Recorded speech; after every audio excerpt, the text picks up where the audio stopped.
overarching. Yeah, I'm gonna cut out off. Bunch of overarching questions that the main overarching question that I'm trying to answer. Okay, is do people feel a closeness or like a strong bond to groups or communities online? Is there any sort of cohesiveness that is actually taking place, or is most of it just someone bouncing from room to room to room, and if something bad happens in that community, they don't really care? So, to just kind of get the conversation going, well, first, do you guys have any strong feelings immediately?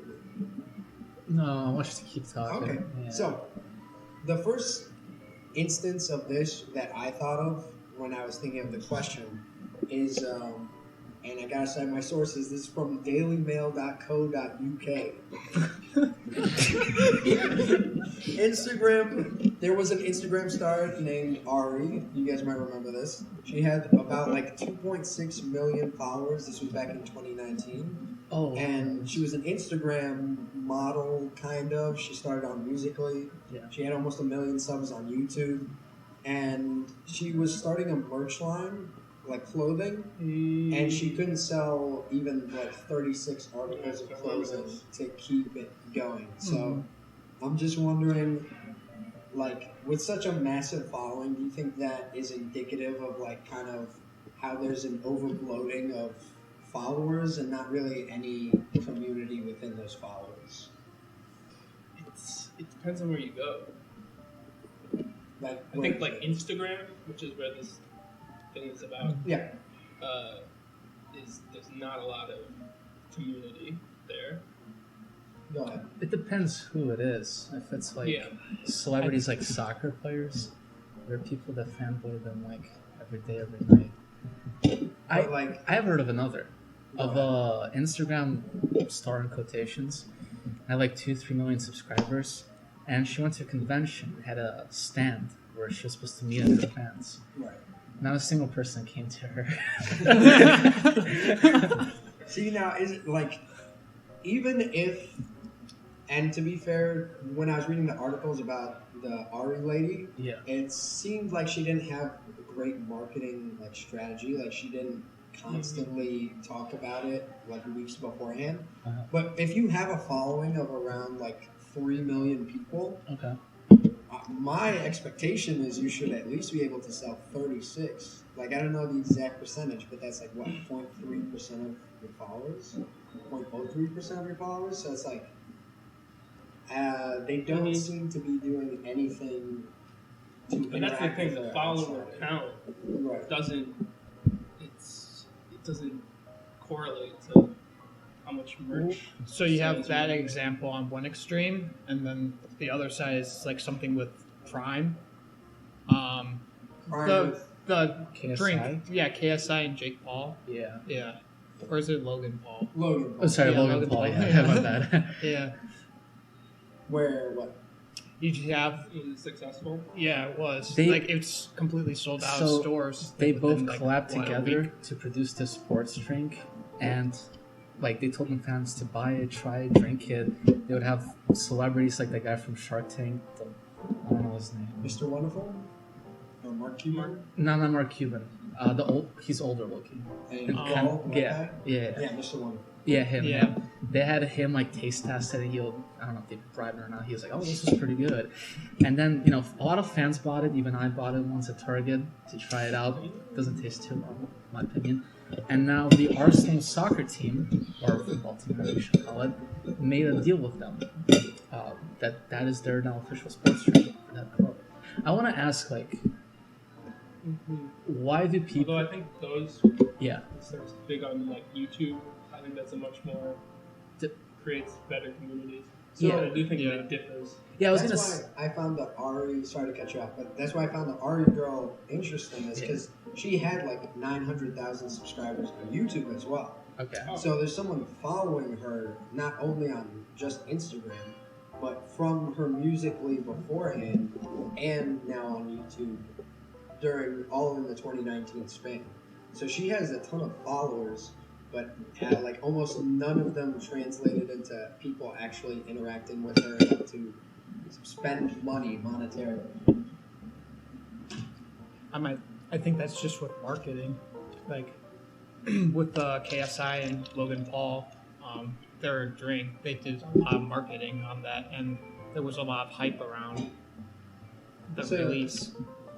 When you think of like interaction with the community, do you think monetary interactions are indicative of anything of any sort? Like when you think of Twitch, YouTube with like super chats, when you think of Patreon, where you're basically exclusively paying to interact with those people and get exclusive content, merch sales, things like that, do you think that monetary value is indicative of anything, or is it just an extra for a strong community to kind of be cohesive?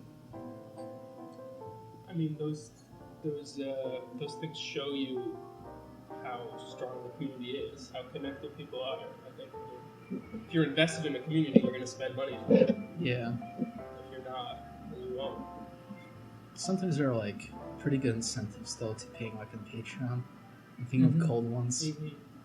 They can't release everything on YouTube, so they have some sort of R-rated content on Patreon you have to pay for to see.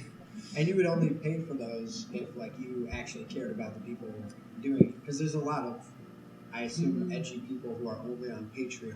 Well, if you don't even care about, you know, if finding them funny is synonymous with caring for them, I guess so. Yeah, it's a weird relationship. You're not like, you don't know them. Yeah.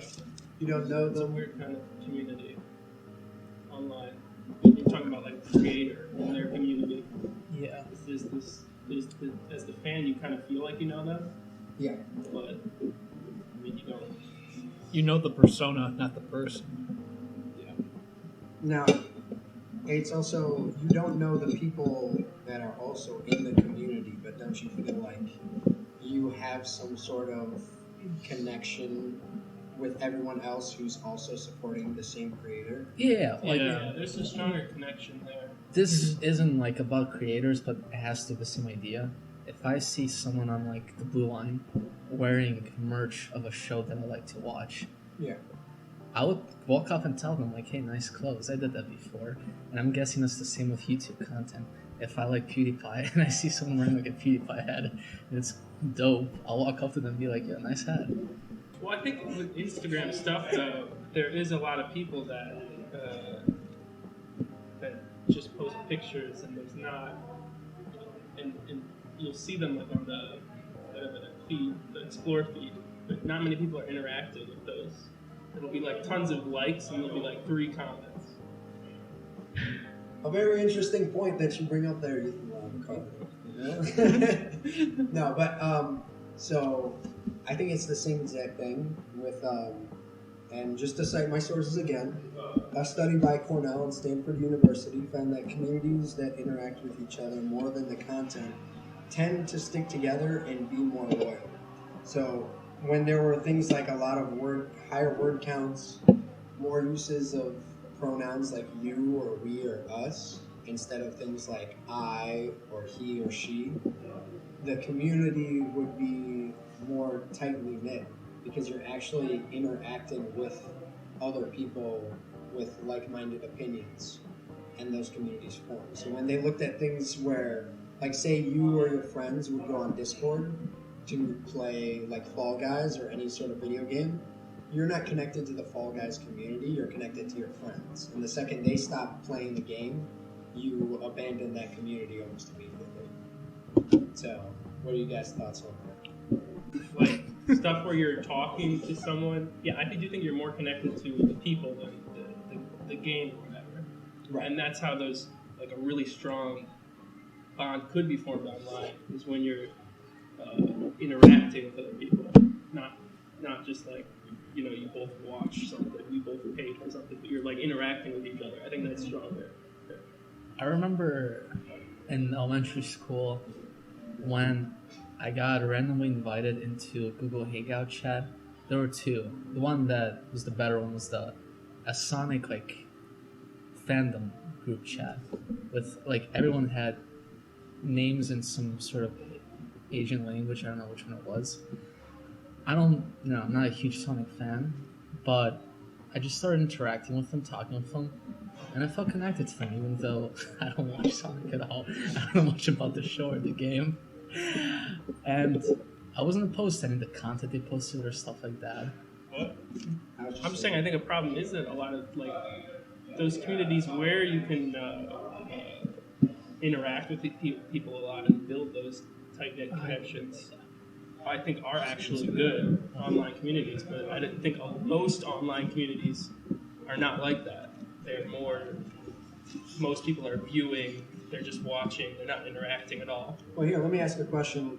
What online communities are you guys a part of? Can you name some specifically? Large, big community that I did feel a part of for some time was the r/INTJ community on Reddit. you explain what that is? Yeah. So there's this thing called the 16 personalities, or MBTI personalities, where you take this you take this 60 question task, and it gives you 4 different letters, each letter indicative of your personality. So you either get I or E, extrovert or introvert, N or S, intuitive or sensing, TF, thinking, feeling, PJ, perceptive or judgmental. No. Okay, so you felt connected to this community, yes, right? Because the personality that is INTJ is supposedly rare, and it's one of the 2 rarest ones that of the population that exists. Okay, whatever. Yeah. So, and when I first just looked at the subreddit, just to see what it's like, because I was interested, I saw a lot of posts, people talking about things that correlated to me, like people being like, "Yo, don't you just hate talking to people?" and stuff like that. And I vibe with that. As you're talking to someone. Now, this is an important question. Are you commenting, or are you just liking and reading? No, so at first I was only liking and reading and voting in polls. Okay. Then I started to comment. That was a big mistake, because then I got people commenting on my comments saying like, "Yo, that's not." Oh no, I'm up for scrutiny. Yeah, they're like, "Yo, that's not INTJ behavior. What are you talking about?" And then I felt like the entire community was. You're fake. Kinda. So now, that kind of leads to pretentious, is what I would call that community. So that's why I left it. Bring it back to the Ari discussion. On her posts, even though she has 2.6 million followers, I think right now actually she has 2.7 million followers, so she hasn't really grown much in the past 3 years. Okay. She only gets 400 to 500 posts per. Likes per post? No, I mean comments per post. Oh. So you have 2.7 million people following you, but there's not a lot of people actually engaging. And I think the people that, like we were talking about before, who actually comment, they're interacting with other people in the community, so they actually feel like there's some sort of community there, and they feel, I guess, somewhat of an obligation to act a certain way, like you were saying, inside of that community. I think that's where the community comes from, is there's a certain need that all those people feel, and it's being met, and there's also communication between those people to make sure that they all understand each other. Yeah. Which could also bug bots to follow her on Instagram. That's true. And that's another problem is, if you're joining, a subreddit that you think has 300,000 people, but there's only ever, 15 online, you're probably going to leave pretty quickly because you thought there were a bunch of people who you could communicate to, but every time it's just the same guy that you find online that was here yesterday. Well, although that could help, if it's the same guy, I feel like if you're interacting with the same people, sometimes when these communities are so big, it's like you might post a comment, but you might feel like no one sees your comment. I don't know. I feel like I'm part of communities on Reddit, even though I'd never comment on them. It's just whenever I see something that I can relate to. You feel like a part of that community? Yeah. Because then I think that there's many people like that in that community. Now, you say you feel a part of the community. But like, what would you actually do for the community? Like for the community, because most communities, in terms of like loyalty to a community, it usually involves some sort of you have responsibility. Yeah, you have a certain responsibility. To most community, like a community in real life, you have like responsibilities to that community. Like we were just discussing Secret Santa, we have like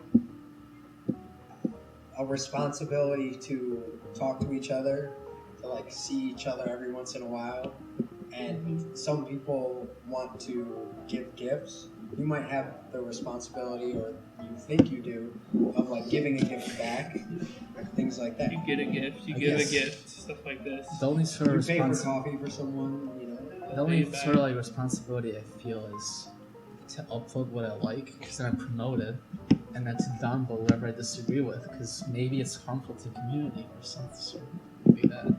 And then share posts like through links that I also like, also grows them. And so, like with something like that, do you think if the community just started going to shit, would you just leave the community?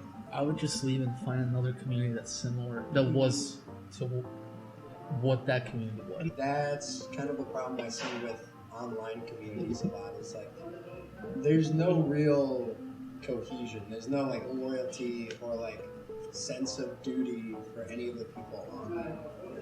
And with that in mind, I want you guys to think about like there are people though that do take up that duty, like moderators. Like, that's what I was about to say. Like moderators. If you guys remember YouTube Heroes, that didn't work. It was a terrible idea. But what it was that people in the community, much like Reddit, would monitor the community. So they would have an incentive to get more involved. Because then you could make sure your community doesn't devolve into like a bunch of separate factions, and it also stays clean and relevant so that it doesn't just disappear. Because most people, like, if I care about, I'm binge watching the show Psych right now. If I wanted like a subreddit of Psych to stay up, I would try to filter out everything that doesn't have to do with Psych, because that would dissuade new members from joining if they come on and they see a bunch of pictures of like Doja Cat. Yeah, I don't typically know like moderators. In fact, I feel like I'm less part of the community whenever I have to interact with them.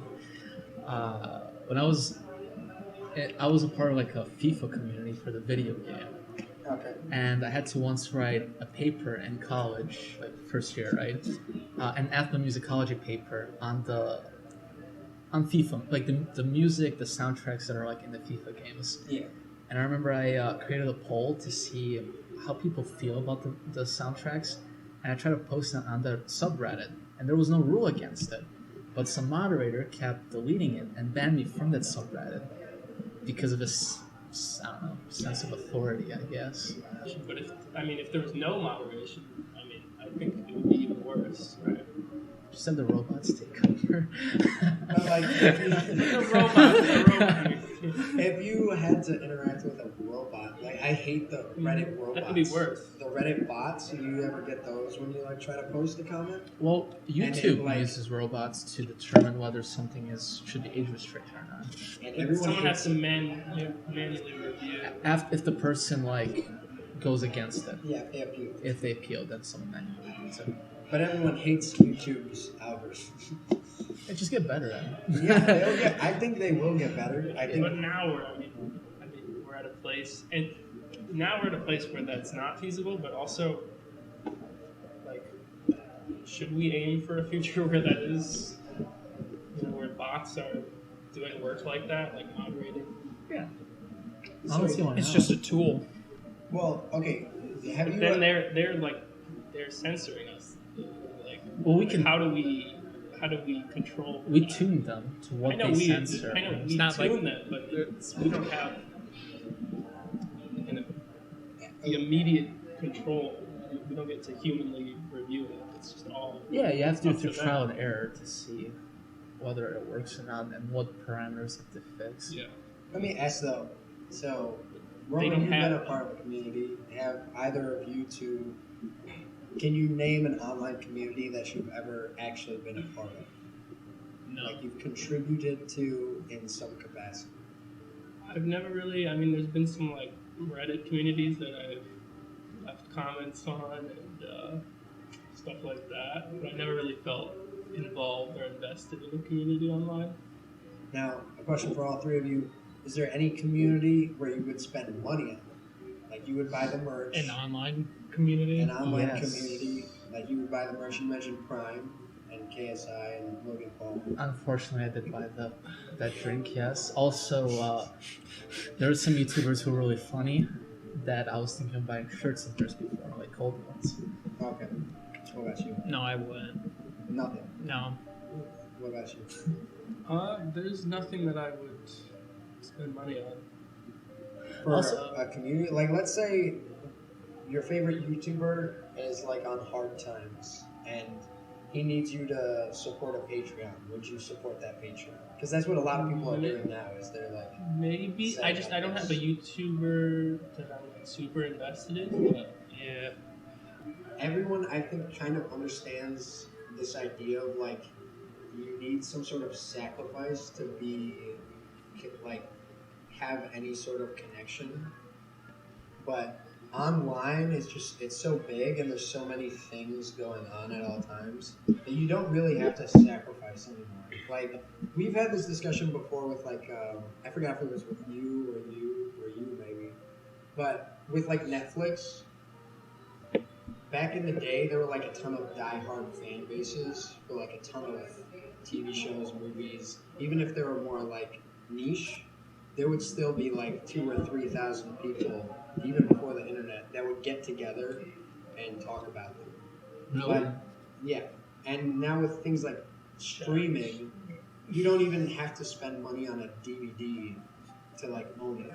So like you're so far removed from any sort of sacrifice when it comes to entertainment that you have like no real I think sacrifice is kind of a strong word to use for I personally trading in some like monetary currency for something. I mean, It if is it's a just sacrifice. entertainment. I mean, people weren't that attached to entertainment in the past.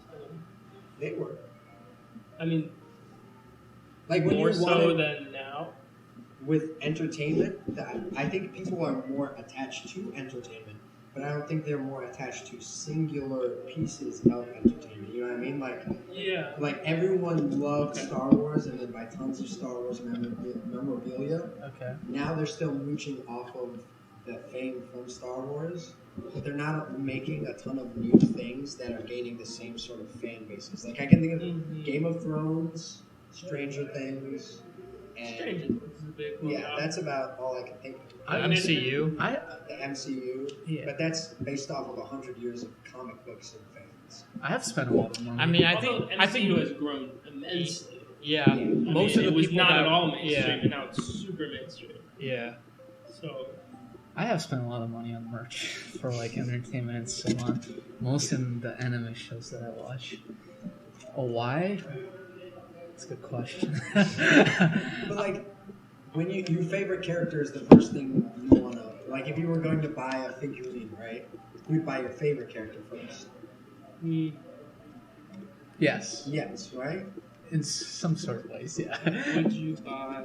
You'd buy the favorite sexiest one YouTuber? first. Include it. No, but like I bought a Ravenclaw cloak and wand before. I bought a bunch of Bleach shirts and Nagatoro sweaters Right. and cats and so on. Is And there like, any online communities like that? Yeah. Well, I'm a part of all those communities on Reddit. my that follow point, that yeah, anime. my point is like when you spend money, because none of us are like super rich. Not yet. Okay. Not yet. Okay, we get it. You're gonna make money. Since none of us are super rich, you think about what you're gonna spend the money on, and so even if you have like 5 YouTubers you watch, or you have like 5 characters from a show, or 5 shows you're watching that you like, Yeah. you're gonna pick the one that you love the most to Yeah. spend that money on. Yeah. And so I think with things like Netflix, you don't even have to spend money to watch that particular show. You just binge through it, and then you go to another show. And if you feel like watching it again, you might come back to it, but you don't have to dedicate any specific time slots. You can do it whenever you get bored. Back in the day, they would have to like wait until 6:30 p.m. on a Thursday, so they would have to dedicate some mental power to actually watching those things, and you would have to dedicate money if you didn't watch it on TV to like buying a DVD and buying movie tickets. Now you can just do it at a whim. You forget all the characters because you binge watch it in a day, and then you go on to the next thing. Yeah. So there's way more stuff when you have access. Like when you bought that DVD, that might be like whatever your favorite movie is, like Jaws or something. That might be the only movie you watch like every week. That's your favorite movie, and that's the one that you spent the money to purchase. I've seen The Social Network literally 100 times at least. Because it was in a time when the internet was just kind of ramping up, and so we still had DVDs mostly. And me and my brother were stuck in a room for like 16 hours a day. So we'd watch Rush Hour 2, we'd watch The Social Network, we'd watch RV with Robin Williams. Yeah. Even though they were horrible, some of them were like absolutely god-awful movies. I remember them way more. What are you talking about? RV is Even though they were not great movies, I remember them way better than like 9 or 10 out of 10 movies that I've seen. Like a connection. Right, because I actually spent some, whether it's time or money, to divulge in those movies. Now I just watch something and then I go to the next thing. It is the same. I feel the same. Like when I was a kid, we had a few movies. Yeah. We watched them over and over and over again. I've seen like the B movie like 1,000 times. I know that front to back. You know Robots? There's not many movies that I've seen recently. Robots DVD as well. That I know front to back. Probably watched that like 50 times. Yeah, Robots. That's great. There are I'm in the same scenario. There's a lot of Scooby-Doo various shows, DVDs that I had back in Ukraine, right? Yeah. I'm from Ukraine, by the way. If something happened to, I guess, the idea of Scooby-Doo, I don't really care that much right now. I mean, the Scooby-Doo in general is kind of going downhill with the whole Velma show that's coming out. Doesn't that make you sad? Not really. Because I, a little bit, yes, at first. Because I think you it was my still have the childhood. classic Scooby-Doo that you can watch. Yeah. But it's just like, in the back of your mind that either your siblings or your kids are gonna watch like a weird, warped, twisted version of what you had. Well, yeah, and like whose favorite movie is like the Lion King remake or something, you know? Who's watching the 3D version and thinking that's better? What kids today are getting attached to? I mean, in a sense, I like when the community is more niche, is the word, less. Niche. Yeah. If I like a show or something, if there isn't as much followers for that show, then I'm more tempted to buy a product that I could wear. So if someone sees me in public, I get more joy out of it, because then that is that one rare person who also enjoys that show. What's the thing about online communities is it's way easier to find a niche. Yeah. Before it might be very difficult. But now, you can surf through so much content that you can find a niche that you really like. But I don't know if that's good or bad. I get a different feeling in person if I see another one who likes another person likes the show, versus just seeing 300,000 people that all like Bleach anime on subreddit. I get what you're saying, but you get joy still from being a Chelsea fan, right? Oh no, I'm not Chelsea anymore. No, you know what I'm saying. You're, from being a soccer club fan, even though there are millions of them. Yeah. You still get immense joy when your team wins. I get immense joy because I would say that's a community that you actually contribute to. Because you talk about it, you interact with other people who are in it, you interact with competitors, you buy the merch, and that's something where you actually care about the community. And if your team just started nose diving into the ground, you would be pissed off and sad. Though, maybe national soccer teams, like the Ukrainian national soccer team, the U.S. one. Yeah. Okay, so would you say you're a part of the Ukrainian community? Yeah. And you care what happens to them? Yeah. because I got family there, you know. Okay, so being Ukrainian is your strongest community. I think so. I've donated online for like Ukrainian charities. But I think if there is opposition to a community I'm part of, I feel more dedicated to it, as was with Chelsea. Do you feel like you have to represent the community in any way? Yeah, that's why I buy the merch. You're saying Like, his are Reddit you more communities aren't connected real to to him? like your identity as Ukrainian or as a Bleach fan? Well, at the moment, maybe that's not fair. Maybe. at the moment, I'd say my Ukrainian identity, especially with the war that's going on. Yeah, But you but get what I'm forget saying, about- because like, it's a tangible. physical, Yeah. personal thing to you. Whereas If something there- that you're just watching, your blood. something that you're only interacting with online. Well, to be honest, if there was no war, if there wasn't a conflict. No, you're crazy. I'm not. Oh, I'm sorry, moderator. Go ahead. I sometimes, feel a bit.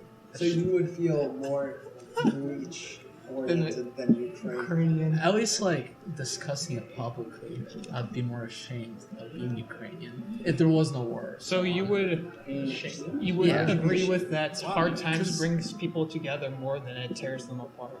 Yeah, I agree with that. What about you? But the shame because Eastern Europe typically gets a bad rap for being, like, kind of the dumb area.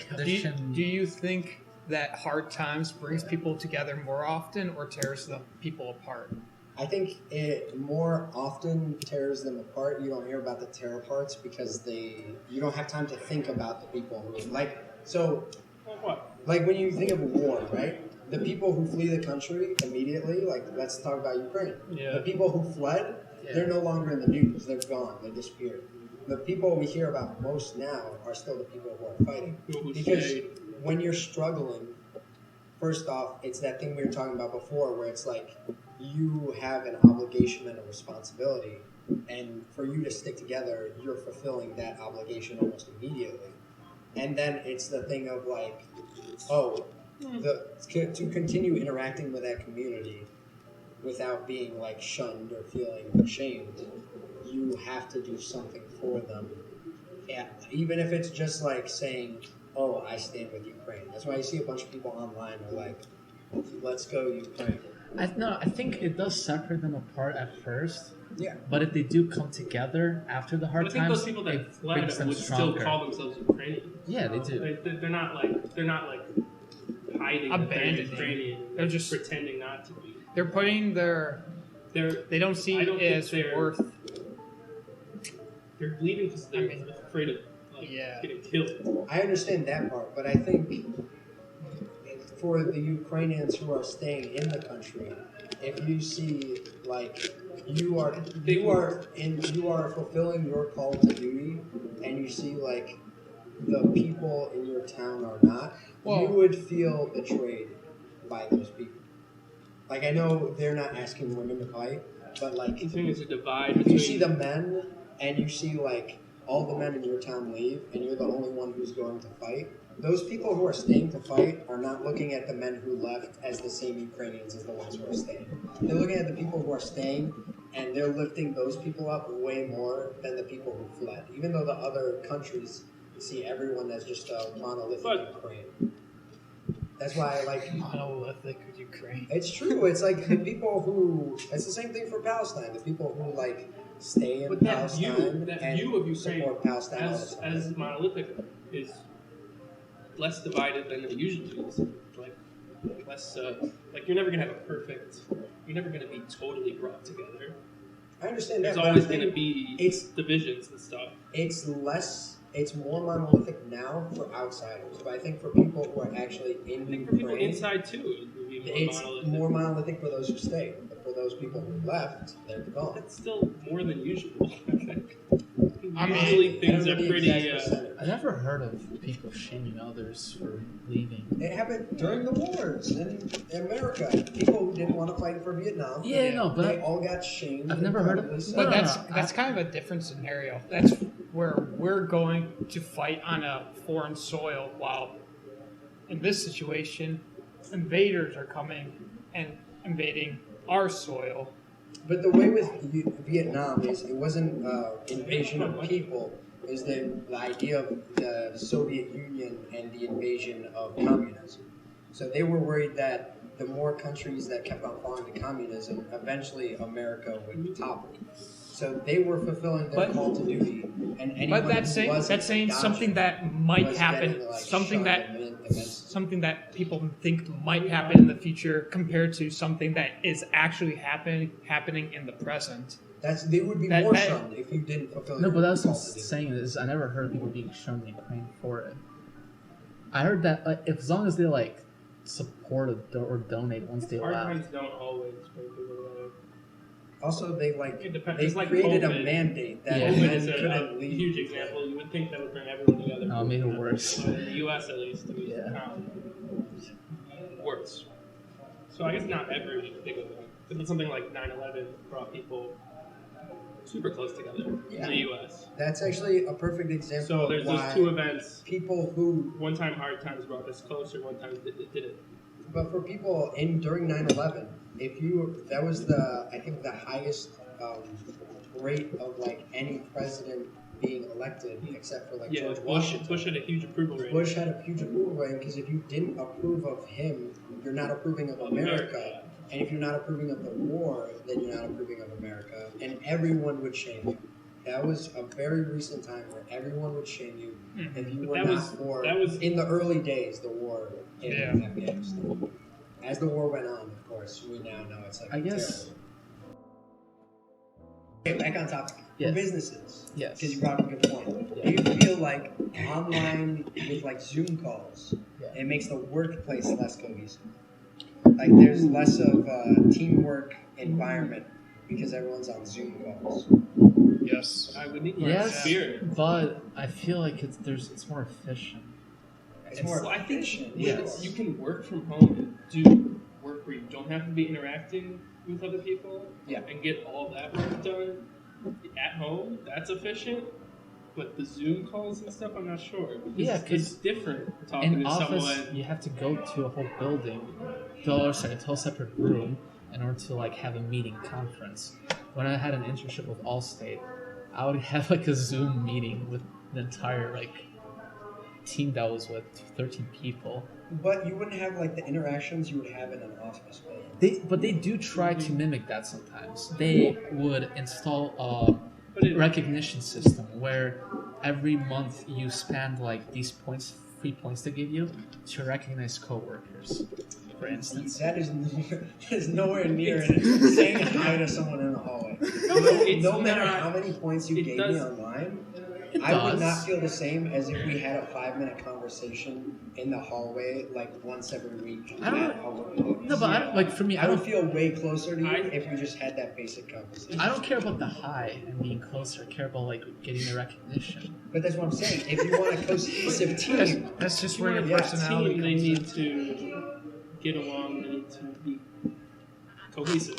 They need to I just had a pop-up together. with my team, my coworkers at work. It brings us together because we all bring foods that we all like. We know that we each spent time making those foods. We bring it in. We talk about what we liked, what we didn't like, and it's just that bond. If you airdropped me a meme, I would be like, "Oh, that's a funny meme," and then I would move on with my day. I would not get the same connection. No, but with the sort of Goddamn. no, but with the sort of It might be a great meme. I don't know, but Maybe you can't fit as much work into a day. Like you can fit more work. I think there's been studies that have shown that people get more work done in work from home. You can, but you're not getting that relationship with coworkers. I don't think it matters except for valuable to at least people's happiness and enjoyment. Exactly. I don't think it matters. At some point, you're gonna get burned out. I feel like if you're at home all the time and doing all your work. As a company, you would want to build environment where people want to stay there. Let's imagine you have someone who's been working there for 3 years, right? Recognition. And they can go somewhere else and get more money. little points that you click on their name every week aren't Yes. going to mean anything to them. If they have no connection to the people who are working there, they feel no loss moving from one company Well, to another. I don't know how other people Well, are. if you're but socially I- inept Yeah. and like you have like no human interactions to begin with anyway, Not you're just- seeing Then those. you're a fringe. No, You're but a fringe part of the argument. I don't know. And it's the same exact thing online. no, but I don't know. People are. I don't know how other people are, but I care more about like the salary and the place that I work in rather than the people I work in the end. Like if I'm gonna give up some friends by switching to another company, I don't really care about that. Do you think online communities provide a sense of loyalty or cohesion? So, like, Yeah. people in online communities, do you think they will actually do anything or they feel any sort of responsibility or connection to those communities? Or whenever that community stops fitting their needs, they'll just abandon it immediately? I think there is. I think people do feel obligated and have a sense of loyalty in online communities, but it's a lesser degree than physical communities because of the anonymity. Anonymity. No, I agree with what Lavi and Jordan are saying in terms of there's much less likely to be loyalty in these online communities. I agree with the ideas we brought up of how opposition or rivalry can liken the activity within those communities, maybe even the loyalty within those two. But the anonymity and the accessibility of those communities ultimately leads a person to have less loyalty. Also, something we didn't talk about, maybe like expectations of what the community would be versus finding out and actually interacting with those online people and finding out how they are. Interesting. Just like my INTJ experience. And I think it's probably about the same for me. I feel like online communities, since there's just so much choice and so much accessibility, first off, the amount of people who choose you is lessened automatically just because there are so many choices and they only have so much time or money to spend. So when we're talking about like the Ari situation where no one's really spending money on her things, I'm sure those people are spending money on other people's merchandise. They just don't feel that she brings enough community to, like, she doesn't make them tightly knit enough where they will spend that money on her. And I also feel like online communities, because you're so anonymous, no one's going to find out if you just leave or if you start sabotaging the community because maybe you found out it's not what you wanted it to be. And so instead of just leaving immediately, you're going like, oh, okay, let me just make fun of these guys for, in my opinion, being like posers or fakes of the thing that I wanted. I do want to ask one quick thing though. So let's say a person does like have loyalty and end up defending a given, I don't know, celebrity or something, I don't know, online, right? Like I did with the Ackman on Twitter. Is it more so out of It's the act, man. Is it more so out of like an act of morality, integrity, like doing something that is considered self-righteous, or is it more so about convenience? Because I think, like in my experience, right, I like watching the Ackman and I watch every single one of his videos. So him not being there lessens my YouTube experience. There's a hole in my heart now. A hole in my mind more so.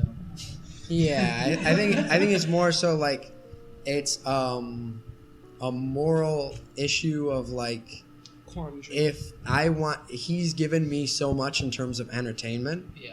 If I want to pay him back in any sort of way, or if I want him to continue providing that for me, it is now my turn to do something for him. It's like a mixture of both. So like buying merchandise or helping out if his channel gets discontinued and banned.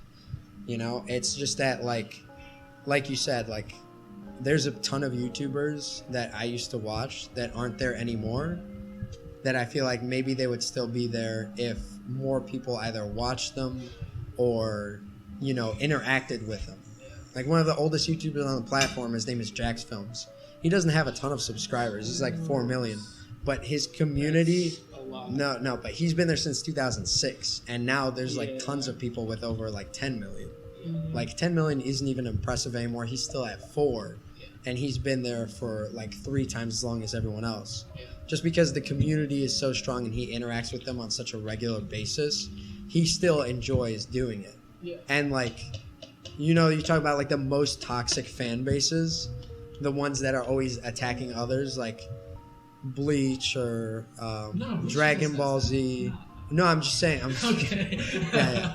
It's never your community, but the ones that are constantly attacking people, I think those fall apart quickly because they lose the chase of it. Like you said, like when there's something to defend, I'll be there for the community. When there's not, I'll just leave and identify as something else that's more strong. Adrenaline of hate, I guess, or opposition. They're there for the chase. Once the prey is caught, they're like, well, whatever.